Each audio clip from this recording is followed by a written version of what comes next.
I wrote my baby's name on a piece of paper and buried it in a safety deposit box. My husband begged. My mother begged. I told them both they'd find out when the nurse did. Story. My mother-in-law, Darlene, named my first child. Not suggested. Named. I was 8 months pregnant when she walked into our apartment with a monogrammed blanket that said Elliot in gold thread. I hadn't told anyone a name. My husband Theo and I were still deciding. But Darlene had already ordered the blanket, the nursery letters, and a birth announcement template with Elliot James Whitford printed across the top. Theo looked at me and said it was easier to just go with it. I opened my mouth to argue. Then I saw his face. He wasn't asking. He was telling me it was already done. My son's name is Elliot. I love him. I have never loved how he got it. When I got pregnant again 4 years later, I made one promise to myself. Nobody would hold my child's name before I held my child. I told Theo first. His face lit up for half a second before going cautious. Mom's going to want to be involved. She can be involved in everything except the name. He went quiet. Then he nodded once, slowly, like a man agreeing to something he knew would cost him. Darlene found out about the pregnancy at 10 weeks because Theo can't keep anything from her. That part I expected. What I didn't expect was the binder. She arrived at Sunday lunch carrying a leather binder with tabbed sections. Family names, historical names, names organized by origin, syllable count, and meaning. She'd printed it at a copy shop and had it spiral bound. She set it in front of me and said, "I did the research so you don't have to." I thanked her and never opened it. 2 weeks later, she texted me asking if I'd looked through it.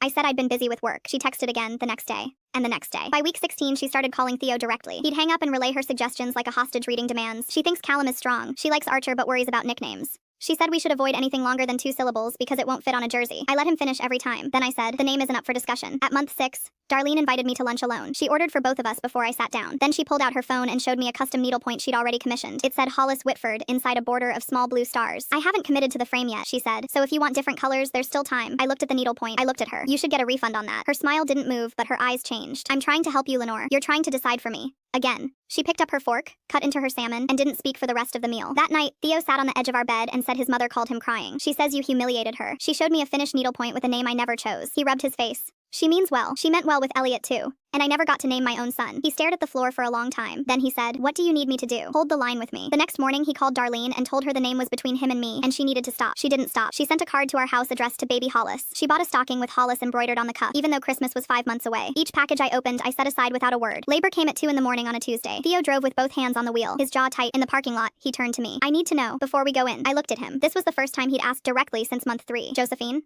I said, "after your grandmother." His whole face broke open. His grandmother Josephine raised him from age 6 to 14 while Darlene was overseas for work. She taught him to ride a bike, packed his lunches, sat in the front row at every school play. She died the year before we met. He kept her rosary in his nightstand drawer. "Josie," he whispered. "She was born at 5:41 a.m., 6 pounds, 9 ounces. Darlene arrived at 8. Already holding a gift bag. She walked in smiling, looked at the whiteboard and stopped. "Josephine, after your mother," Theo said. Darlene set the gift bag down slowly. Inside, I could see the corner of something monogrammed. She didn't pull it out. She looked at me, then at the baby. "You named her after my mother. The Edo's grandmother raised him. She deserves to be remembered by someone who loves him as much as she did." Darlene's chin trembled. She reached for the baby, and I let her. She held Josephine against her chest and said nothing for a long time. Then, very quietly, she said, "She would have been so proud of you, Theo."